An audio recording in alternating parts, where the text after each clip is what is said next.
आंखें खोलो भक्तों, आज तुम्हारे पूजा से प्रसन्न होकर हमें तीनों लोगों से आना पड़ा। बताओ तुम क्या मांगते हो? बोलो भक्त, बोलो भक्त, बोलो भक्त, बोलो भक्त। मधुबनी डीजे राजन राज। हमको सिर्फ इतना बता दीजिए, क्या बात है बस बोलो। कहाँ बनाबै छो प्रभु जी, कहाँ बनाबै छो, कहाँ बनाबै छो प्रभु जी, कहाँ बनाबै छो। तयतना सुंदर सुंदर माल प्रभु जी कहाँ बनाबै छो, तयतना सुंदर सुंदर माल प्रभु जी कहाँ बनाबै छो। कहाँ बनाबै छो प्रभु जी, कहाँ बनाबै छो, कहाँ बनाबै छो प्रभु जी, कहाँ बनाबै छो। तयतना सुंदर सुंदर माल प्रभु जी कहाँ बनाबै छो, तयतना सुंदर सुंदर माल प्रभु जी कहाँ बनाबै छो। अरे भक्तों, तुम ये कैसी मोह माया में पड़ गए हो? कैसा सवाल पूछ लिया तुमने?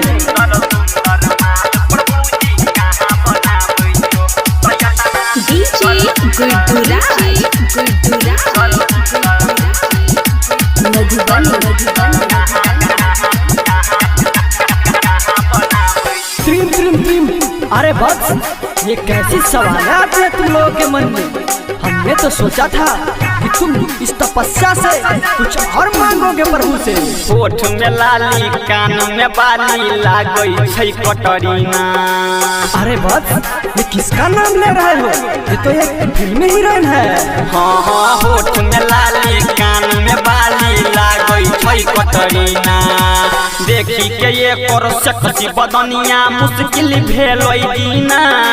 देखी के ये कर सेक्सी बदनिया मुश्किल भेलै जीना। तो हमरो कर दे बेरा पार, किया नहीं दया देखाबै छो। तयतना सुंदर सुंदर माल प्रभु जी कहाँ बनाबै छो। घोर कलयुग, बस घोर कलयुग। अरे ये तो अच्छा हुआ मेरी श्रीमती मेरे साथ नहीं आई।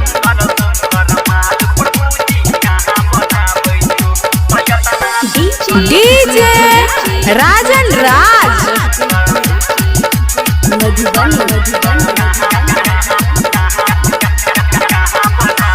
अरे भक्तों, मेरी पूजा साइकिल छाप अगरबत्ती जला कर करते हो तो कुछ अच्छा मांगो बच्चों। ये ऐसी ऐसी सवालें दिमाग में मत लाओ। छोटकी मोटकी गोड़की छौरी नाम छियै फूलमतिया।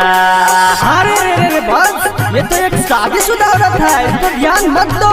हाँ हाँ, छोटकी मोटकी गोड़की छौरी नाम छियै फूलमतिया। ओकर से शादी कराई दो नहीं तो आत्मा के करबो हतिया। ओकर से शादी कराई दो नहीं तो आत्मा के करबो हतिया। अपना सेवक मनु कृष्णा के किया तरसाबै छो। तयतना सुंदर सुंदर माल प्रभु जी कहाँ बनाबै छो, कहाँ बनाबै छो प्रभु जी, कहाँ बनाबै छो, कहाँ बनाबै छो प्रभु जी, कहाँ बनाबै छो। तयतना सुंदर सुंदर माल प्रभु जी कहाँ बनाबै छो, तयतना सुंदर सुंदर माल प्रभु जी कहाँ बनाबै छो। कहाँ बनाबै छो प्रभु जी, कहाँ बनाबै छो, कहाँ बनाबै छो प्रभु जी, कहाँ बनाबै छो। तयतना सुंदर सुंदर माल प्रभु जी कहाँ बनाबै छो, तयतना सुंदर सुंदर माल प्रभु जी कहाँ बनाबै छो। डीजे राजन राज।